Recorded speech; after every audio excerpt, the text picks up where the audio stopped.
자, 저는 오늘 진행을 맡은 더민주 전국혁신회 대변인 허소영입니다. 여러분 반갑습니다.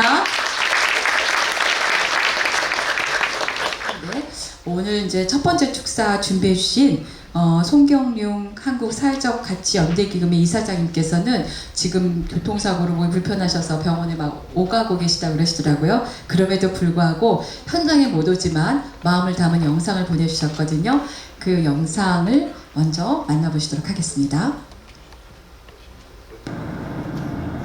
예, 제가 사랑하는 우리 이주원 씨의 출판 기념회를 진심으로 축하드립니다. 우리 이주원 씨는 만난 지가 지금 25년이 지났네요. IMF의 그 혼란한 와중에서 노숙인들을 위한 밥집을 운영을 했고요. 또 이후에도 우리 사회의 가장 낮은 곳에 있는 분들을 위해서 끊임없이 헌신해 왔습니다. 특별히 우리 노숙인들 또 산동네 가난한 이웃들 뿐만 아니라 도시재생, 사회주택 이런 사업을 거의 처음으로 현장에서 실천했던 아주 능력 있는 그리고 열정 있는 활동가이기도 합니다. 자, 이제 그런 공부와 고민과 또 실천의 경험을 엮어서 아주 귀중한 책을 냈습니다. 우리 사회에 큰 도움이 될 거라고 믿습니다. 우리 이주원 씨 많이 응원해 주시고 지지해 주시고 격려해 주시기를 부탁드립니다. 화이팅! 축하합니다. 다음은 요즘 핫한 분 중에 한 분이시죠. 이주원 작가와는 은평 시절부터 서로 지지적인 활동을 해온 것으로 알고 있습니다. 지금은 민주당의 혁신을 부르짖는 최전선에서 함께하고 계신데요. 더민주 전국혁신회의 김우영 상임대표님 모시고 축사 듣겠습니다. 큰 박수 부탁드립니다. 김우영입니다. 제가 이주원이라는 사람을 처음 본 거는 2007년, 8년 그때쯤이었던 것 같아요. 국회에서 그 뉴타운 관련 공청회를 했는데 민주당이 주최하는 공청회였습니다. 거기에서 아주 분노한 어떤 그 약간 통통하게 살이 오른 친구가 민주당의 그 기득권에 그 타협하고 근본적인 개혁을 하지 못하는 그런 데 대해서 상당히 분노한 목소리로 성토하는 것을 봤었습니다. 그것이 인연이 되어서 2010년에 제가 은평구 구청장 나갈 때 핵심 공약 중에 하나가 두꺼비 하우징을 만들어서 꼭 철거하고 아파트로만 가는 그런 주거 정책이 아니라 골목과 마을의 문화를 보존하고 마을 사람들끼리 의사결정하는 마을 공동체 기반의 새로운 주거 정책을 펼치자. 그래서 두꺼봐 헌집줄 개세집다워 그 이름을 따서 두꺼비 하우징을 만들겠다고 공약을 했는데, 아까 여기 송경영 신부님 하고 이제 남은가 미래 또 이주원 씨 이런 분들이 저희 은평구랑 같이 합작회사를 만들어 가지고 산세 마을이라고 하는 그 신사동에 재개발도 안 되는 아주 그 오래된 그런 마을을 재생하고 서울 속에서도 가장 도시 재생 사업으로 성공한 그런 마을을 만드는 주역이 이주원 씨였습니다. 분노하지 않으면 이 사회의 부조리를 그냥 방치할 수 있어요. 분노해야 됩니다. 분노를 그걸 승화시켜서 서민과 사회적 약자를 위한 정책으로 만들어내는 그런 사람이 진정한 혁신가다. 이주원은 제가 보증하고 또 함께 해온 실험적 혁신가 대열에 대한민국 주거정책에서는 넘버 몇 안에 든다. 탑 오브 더 월드다. 네. 맞지 않습니까, 여러분? 맞죠? 네. 다 공감할 것 같습니다. 이런 전문가, 현장과 바닥에서 호흡하고 실천적인 경험을 통해서 혁신 사례를 만든 그런 혁신가들이 정당에 들어오고 또 대한민국의 주요한 의사결정에 참여할 수 있는 그런 기회를 가져야 대한민국의 정책이 바뀌고 서민과 또 중산층, 사회적 약자들도 함께 호흡할 수 있는 세상으로 갈 수 있다. 이주원이 숨은 인재고 또 이제는 드러나는 인재로 거듭나야 할 때가 됐다. 이주원, 한국의 주거정책의 실험적 혁신가로서 20년 가까이 실제 이론이 아니라 현실로 만든 그런 사람이라는 점을 적극 어필을 해서, 그래서 이주원 좋은 게 아니고 이주원을 고생을 시켜서 도시의 정책을 바꾸는 그런 일을 쓰도록 도구로 우리가 잘 활용하자, 그런 말씀으로 인사를 마치겠습니다. 감사합니다. 와우, 고맙습니다. 자, 우리 세 번째 축사를 해주실 분은요, 그 세종특별자치시의 부시장을 맡으셨던 조상호 전 부시장이십니다. 멀리서 오셨는데요. 더 큰 박수로 환영해 주시기 바랍니다.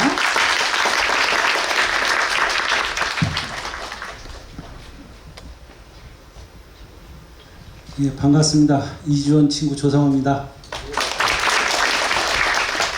아까 지하 1층에서 우리 노무현 대통령님 이제 걸어온 길, 우리 다 알고 있는 사진인데, 그 사진을 보다가 낮은 대로 임하소서라는 말이 갑자기 떠올랐어요.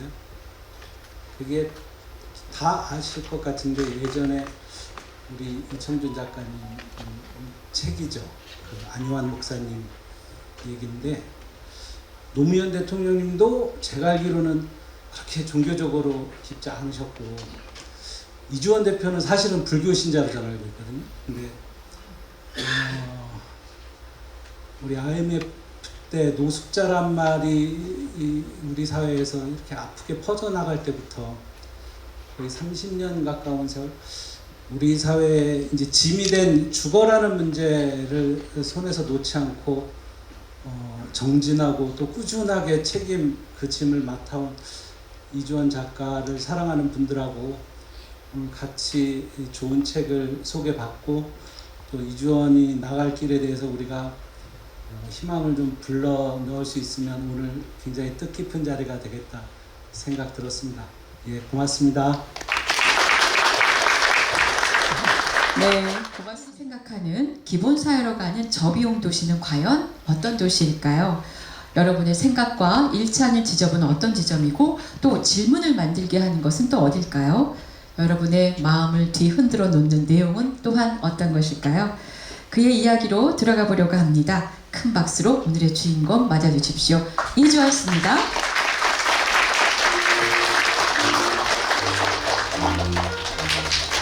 네, 반갑습니다. 소개받은 이주원입니다. 왜 기본사회로 가는 저비용 도시인가? 저는 주거가 제 인생의 숙제이자 화두였습니다. 이 인생의 숙제이자 화두인 주거 문제를 해결하기 위해서 저는 그 방향은 기본사회고 그 구체적인 솔루션은 저비용 도시를 만드는 게 아닌가, 이렇게 제가 설명드리고 싶습니다. 그런 의미에서 저는 평등한 주거로 가는 저비용 도시가 제 평생의 숙제였고 지금의 숙제이고 앞으로의 숙제이기도 합니다. 소개에서 이미 나왔던 IMF 때 국가 부도 사태 때 실직 노숙인들을 지원하면서부터 시작했던 저의 주거에 대한 관심과 활동은 이후 성북지역에서 사단법인 나눔과 미래라는 주거 운동단체를 같이 동료들과 만들면서 주거 문제가 우리 사회에서 얼마나 중요한 기본이 되는구나, 주춧돌이 되는구나를 다시 한번 확인하고 실천할 수밖에 없는 과제로 삼았습니다. 결국은 균형 발전의 실패가, 주택 정책의 실패가 청년 세대로 하여금 지역과 자산 불평등을 가장 큰 불평등한 문제로 인식하게 만들고 있는 게 지금의 현실입니다. 지금 우리 사회는 보이지 않는 전쟁이 일어나고 있습니다. 흔히 아파트 키즈라고 그러죠. 아파트에서 태어나서 아파트에 성장해서 아파트 앞에 놀이터에서 성장한 MZ세대들이 있습니다. 또한 5060 세대라고 하죠. 586 세대들이 있습니다. 아파트 한 채가 인생의 목표가 돼서 주택 장만하기 위해서 평생 노동소득을 정직하게 모아서 아파트 한 채를 장만한 두 세대가 갈등하고 대립하고 충돌하고 있습니다. 이를 우리는 아파트 세대 전쟁이라 부르지 않을 수 없습니다. 근데 왜 MZ세대와 586 세대가 아파트 전쟁을 벌이느냐? 이 두 세대가 각각 탐욕적이고 이기적이기 때문에 이 싸움, 이 갈등이 벌어진 게 아닙니다. 바로 정부의 주택 정책, 주거 정책이 냉탕과 온탕을 오락가락 하다 보니까 신뢰할 수 없게 만들었고, 그러다 보니까 스스로 각자 도생을 국민들이 걸어왔고, 연대가 우리가 다양한 사회적 약자의 연대도 무너졌지만 더 중요한 건 세대 간의 연대조차도 무너진 겁니다. 세대 간의 연대가 무너진 가장 대표적인 사례가 저는 아파트로 상징되는 아파트 전쟁이라고 생각하는 거죠. 저비용 기본사회의 주춧돌을 사회주택이라고 생각합니다. 2015년 서울시에서 사회주택 지원조례를 만들었습니다. 정말로 기뻤습니다. 야, 이제 대한민국에서 빈민의 개토가 됐고, 그 다음에 낙인 취급을 받은 공공임대주택을 넘어서서 안심하고 안정되며 편안하게 살 수 있는 사회주택 시대로 들어섰구나. 서울시가 선도했습니다. 그래서 지금까지 4,000호 정도 공급했습니다. 경기도가 2,200호 공급했습니다. 인천이 430호 공급해서 전국의 5군데의 지방자치단체에서 총 6,500호를 공급했습니다. 근데 오세훈 서울시장께서 취임하시고 윤석열 대통령이 취임한 이래 이 사회주택 정책은 기본사회의 주춧돌이 아니라 어느새 적폐가 돼서 더 이상 추진하지 않는 그런 폐기된 사업이 됐습니다. 하지만 누가 봐도 사회주택은 단순히 공공임대주택의 반복이 아니었습니다. 여기는 위스테이 별내에서 오신 이상호 사무국장님도 계시지만 분양형도 있고 임대형도 있고 청년주택도 있고 다양한 형태의 세대들이 함께 살아가는 공동체 마을 아파트도 있는 겁니다. 이러한 실험들이 중단되지 않고 쭉 성장하고 발전할 때만이 우리 사회의 저비용 기본사회가 완성되고 정착할 수 있다. 저는 믿어 의심치 않는 겁니다. 결국 지난 30년 동안 대한민국 정부가 추진했던 균형 발전은 결국은 수도권 성장주의였다는 겁니다. 그리고 결과론적으로는 수도권 성장은 비수도권의 쇠퇴와 소멸을 가속화시키고 있는 거죠. 즉 지역의 불균형 발전이 완성돼 가고 있는 아이러니가 균형 발전이란 정책이었습니다. 그러다 보니 지역의 불균형 발전, 비수도권의 쇠퇴와 소멸은 결국은 수도권 중심, 특히 서울 중심의 고비용 도시로 귀결되고 있는 역설을 낳고 있는 것입니다. 저는 메가시티 서울이 아닙니다. 메가시티는 비수도권부터 시작해야 된다고 생각합니다. 지역 발전의 전환을 우리가 취해야 됩니다. 방법은 하나입니다. 비수도권 지역의 거점 도시 중심으로 뭉치고 교통, 산업, 교육, 문화를 연결하면 됩니다. 쉬운 문제는 아닙니다. 장기적인 방향으로 일치 단결해서 우리가 하나의 국가 정책으로 가져가야 됩니다. 근데 갑자기 서울 중심의 행정통합론이 메가시티냐 대한민국에 소개되고 있습니다. 정말로 놀라운 일이 아닙니다. 사실은 서울 욕망론입니다. 메가시티 서울은 특히 김포시 서울 편입은 서울 욕망론입니다. 정치적 포퓰리즘이고요. 서울 중심의 망국론이고요. 정치권의 특히 보수정당의 서울 편애론에 가까운 겁니다. 다시 한번 강조해 말씀드리겠습니다. 메가시티 서울은 결국은 고비용 도시를 선언한 겁니다. 저비용 도시로 가야 우리가 기본 사회를 완성할 수 있는데 결국 서울로 와라. 지방? 나는 모르겠다. 지방소멸과 쇠퇴는 모르겠다. 이런 식의 포기 선언이자 고비용 도시의 선언이 아닐까 생각합니다. 저는 서울 사람이긴 하지만 서울 욕망론으로부터 우리 정치가 자유로워질 때 균형 발전에 대한 한 걸음을 내디딜 수 있지 않을까 생각합니다. 주거 정책은 우리의 지지층을, 민주당의 지지층을 결속시키기도 하지만 붕괴시키기도 하는 정책이 아니라 저는 주거 정치라고 생각합니다.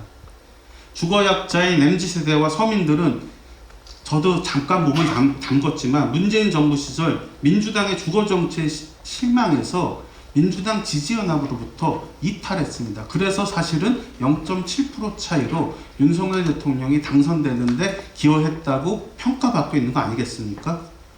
노동소득으로 따라잡을 수 없는 자산격차를 경험하고 있습니다. 우리 MZ세대가 서민들은 민심이 민주당을 안 떠날래야 안 떠날 수 없는 상황이었던 거죠.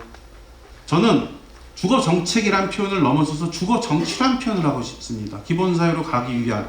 그래서 주거 정치는 바로 지역과 자산의 불평등을 해소하는 방향으로 나가야 된다. 안심하고 살 수 있는 주거를 주춧돌로 삼아 기본사회를 실현하는 방향으로 나가야 된다. 이렇게 생각합니다. 그래서 주거 정책은 주거 정치가 아닐까 생각합니다. 주거 기반 기본사회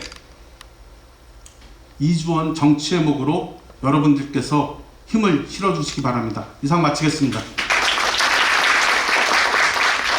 잠시 후에는 오늘 이야기 손님들을 모시고 이주원은 어떤 인연들 속에서 살아왔는지 다시 또 확인하는 그런 시간들 갖도록 할 건데요.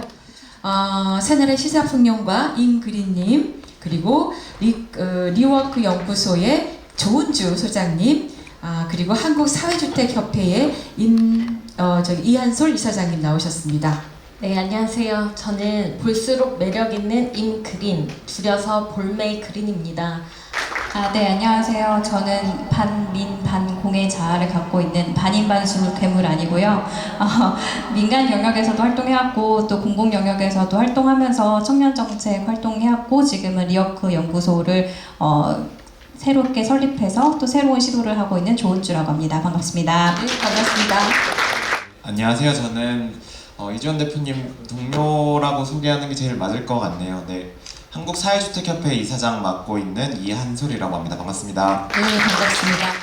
지금 보시면 그 가슴에 큰 명찰들을 달고 계십니다. 과하게 크죠? 예, 과하게 큰 명찰에 다 이유가 있는데요. 사실은 오늘 이 자리를 마련하기 전에 제가 이 패널 분들께 이제 부탁을 드렸어요. 이주원이라는 사람은 나에게 어떤 인연이 있다라는 것으로 한번 이렇게 간단하게 소개를 좀 해봐 주시겠습니까? 라고 했더니 너무너무 성실하게 다 이렇게 숙제를 해주셨습니다. 다시 한번 돌아가면서 이렇게 해볼까요? 이주원은 나 임그린에게 이러이러한 사람이다 라는 거를 우리한테 이제 열어서 공개해 주시면서 얘기해 주시면 좋을 것 같아요. 네, 저는 내일의 친구라고 적었는데요. 네. 네, 무슨 생각이 드실까요? 내일의 친구, 오늘의 친구는 아닌 거네요. 사실 아직 안 친합니다. 네. 앞으로 친할 뭐 이런 정도? 네. 아니, 뭐 이주원에게 나는 어떤 사람인가라는 질문을 주셨는데 제가 그 이주원 작가님을 뵌 지 그렇게 오래되지 않았어요. 8월 25일에 처음 뵀는데, 네. 그 뒤로 촛불 따끈따끈하네요. 네. 네, 촛불 집회 같이 가고 약간 이런 식으로 해서 만남을 그렇게 길게 하지 못했고 어떤 분인지 잘 몰랐습니다. 그래서 최근에 조금 이야기 나누면서 불교에도 한번 관심이 있으셨고 그래서 집을 나가서 출가를 하신 적도 있으시더라고요. 뭐 그런 이야기들을 들으면서 조금씩 알아가는 중인데 아직 한 번도 술도 같이 마신 적이 없어요. 그럼 진정한 친구라고 할 수 없죠. 네. 그래서 오늘은 같이 술을 마시기로 했기 때문에 네. 이제 내일을 술을 같이 먹고 먹고 그래서 오늘 술을 마시면 내일은 친구가 되겠구나라는 생각이 들어서 내일의 친구라고 적었습니다. 너무 훈템이긴 하지만 그 좋은 선배 시민이라고 표현을 했는데요. 원래는 네이버 익스퍼트 서비스처럼 언제나 뚝딱뚝딱 좋은 지혜를 내어주시는 분이라고 좀 설명을 하고 싶다가 그래도 좋은 선배 시민분들이 저는 많아지면 어쨌든 저희가 미래 세대라고 불리우는 현재 살고 있는 이런 세대들이 조금 더 나은 삶을 꿈꾸고 그리고 당장의 불안한 미래가 아니라 지금의 현실 앞에서 또 다양한 꿈을 꿀 수 있을 것 같은데 정말 청년들이 언제나 필요하다고 도움을 요청할 때 그리고 지역에서 어떤 고민을 할 때 정말 지혜의 한 켠을 언제나 선뜻 내어주는 좋은 선배 시민이십니다. 네. 네, 이게 저도 예능으로 할까 다큐로 할까 하다가 이 분위기를 몰라가지고 일단 다큐로 적었고요. 네, 네. 멋진 선구자라고 적었습니다. 지금 막 예능으로 넘어가셔도 돼요. 그럴까요? 한번 네. 드릴 수 있어요. 예능이면 어떤 버전일까요? 예능이면은 왜 저기에 있을까 하는 그런 이제 네가 왜 여기서 나와 이런 네, 그런 거야? 느낌이죠. 예. 그 이후에 한 13년 정도는 계속 사회주택을 먼저 이렇게 뚫어주시면 저희도 그걸 발맞춰서 또 저희의 사회주택을 하기도 하고 뭐 주거운동을 해 나가면 또 저희도 같이 이제 주거운동을 해 나가는 관계로서 있다가 특히 뭐 사회주택 협회까지 같이 만나게 되는 인연이었는데요. 저는 개인적으로는 이제 선구자 역할은 시민사회에서 하실 건 다 한 것 같고 저도 개인적으로는 그 주거운동이나 이런 어떤 사회주택을 고민하는 사람들이 이제 주거권을 기반으로 정치에서 역할을 해야 될 시기가 왔다라고 생각하고 있고 그런 정치인들을 계속 지원하고 응원하고 또 당선될 수 있도록 밀어주는 포지션의 역할로서 또 이주원 대표님이 마음을 먹어주시고 주거권을 기반으로 정치의 영역으로 넘어간다고 했을 때 좀 또 그 한 곳의 선구자이겠구나 라고 생각하고 응원하고 있습니다. 와, 네. 김남근 변호사님이다. 다시 한번 큰 박수로 환영합니다. 고맙습니다. 네. 서울시 박원순 시장 시절에 이제 굉장히 많이 공을 들여가지고 이 재개발 재건축 현장의 분쟁을 해결하기 위한 노력을 했습니다. 그때 또 적극적으로 뛰어들어가가지고 이제 서울시에서 어떻게 보면 이제 준 행정가로서 여러 재개발 현장들을 돌아다니면서 이제 그 의견을 들어서 사업을 중단할 것은 중단을 하고 또 추진할 것들은 투명하고 공정하게 해결하기 위해 추진할 수 있도록 하기 위해서 그런 조합들 내부의 어떤 분쟁이나 비리 이런 걸 감시하고 시공사로 또 피해를 입지 않도록 하고 이런 또 개혁가의 모습도 보였고 그 뒤엔 또 학교에 가가지고 또 학위도 받았어요. 그래서 연구자로서의 이제 모습도 보였고 그 뒤에는 또 갑자기 국토부 장관 정책보좌관, 세종특별시 또 정책보좌관으로 가서 주거정책의 전문가로서의 역량도 보였고 지금은 이제 아마 또 정치를 한번 해보겠다 이런 생각도 좀 있으신 것 같고 한데 굉장히 많은 변신과 흐름이 있었지만 저한테는 일관된 철학과 일관된 흐름이 있었다. 그래서 우리 사회에 있어서 적어도 주거 약자들을 위해서 이 주거 문제만큼은 국가와 행정이 책임지고 해결을 하도록 하자.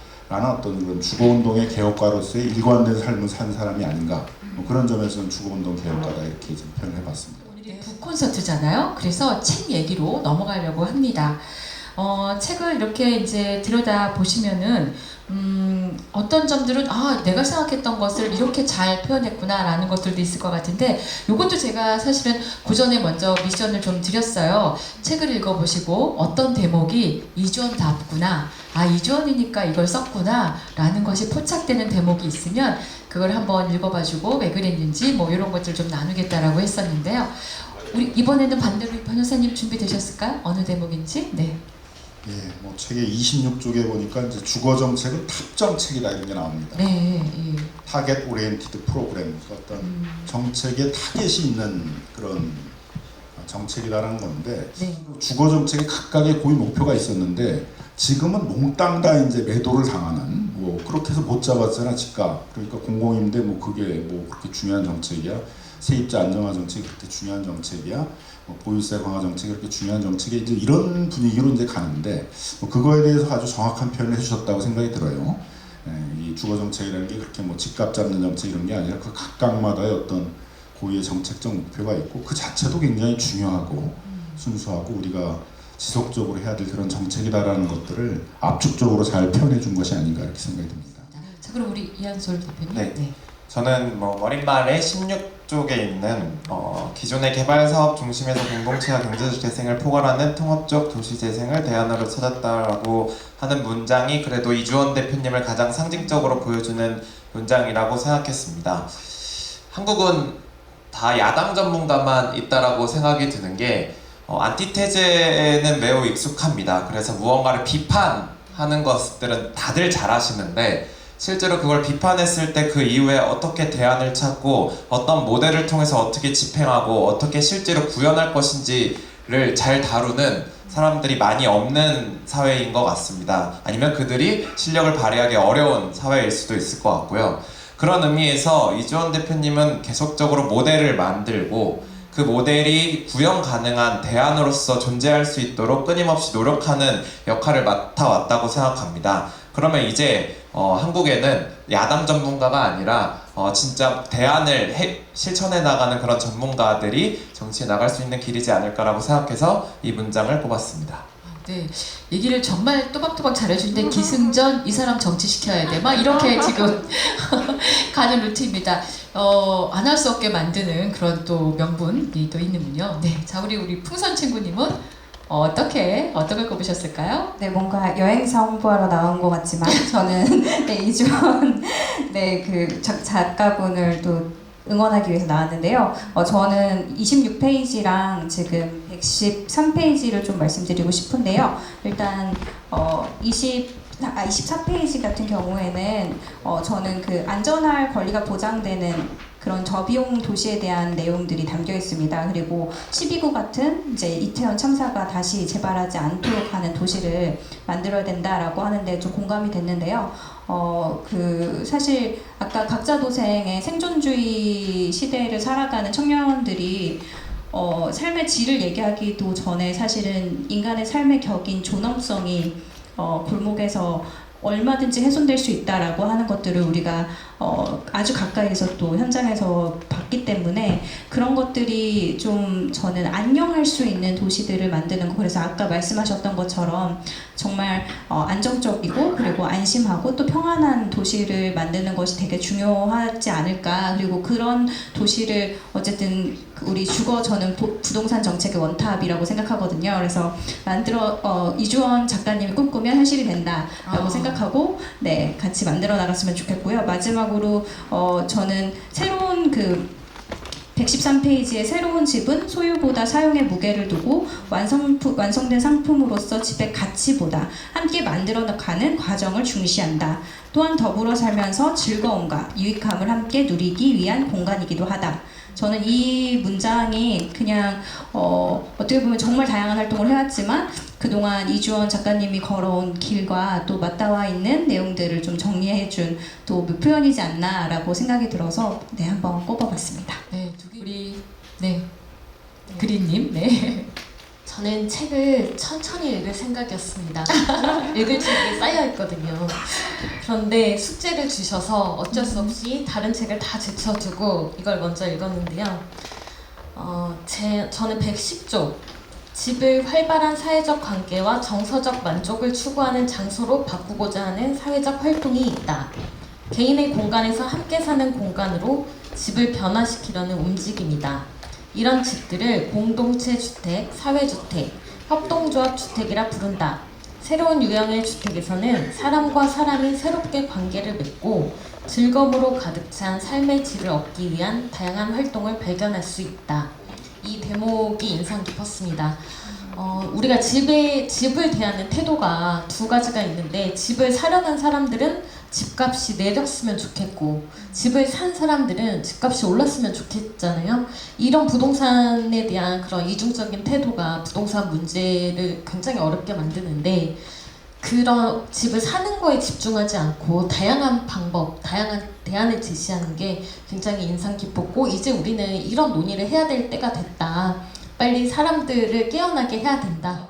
우리 이제 끝으로 이주원 작가께서 감사의 마음을 전하는 그런 시간을 좀 갖도록 하겠습니다. 예. 네, 너무 감동적이고 감사합니다. 저는 오늘 약속을 한번 드리겠습니다. 앞에 나오셨던 네 분의 게스트에게 약속을 드리고 앞에 앉아 계신 우리 손님들, 초대하신 손님들께 약속을 드리겠습니다.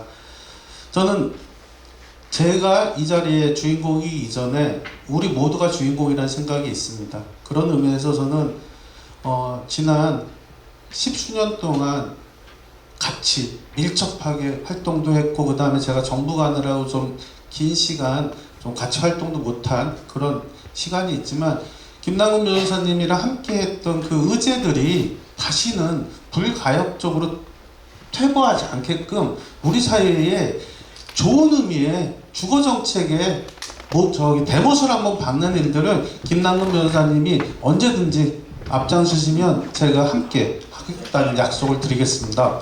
와, 네. 그 다음에 이한솔 이사장님한테 제가 약속을 드릴 겁니다. 사실은 사회주택의 적폐화 때문에 상처받고 사회적으로도 어렵고 사업적으로 어려운 동지들이 너무 많습니다. 저도 거기서 많은 상처를 받았습니다. 한 발짝 내딛고 여기까지 온 가장 큰 모티베이션, 동기가 사회주택의 적폐에 대한 취급이었습니다. 저는 굳이 주거 문제를 우리 사회가 정책적으로 적폐까지 취급할 필요는 없었는데, 본인이 의지가 없으면 약간 물량을 줄이거나 이렇게 조절하면 되는데, 이렇게까지 극단적인 정치가 아닌, 민생을 가지고 극단적으로 하는 정치가 아닌 정말 한 발 나아가는 정치를 하는 것들에 대해서 주거 부분에서 실패하더라도 시도하겠다. 그리고 앞에 계신 분들에게 약속드리겠습니다. 목표는 있습니다. 그리고 이 목표를 위해서 최선을 다할 것입니다. 응원해 주시고, 잠시 삐끗선을 탈 것 같으면 언제든지 견책과 질책해 주시면 달게 받겠습니다. 최선을 다하겠습니다. 네, 와.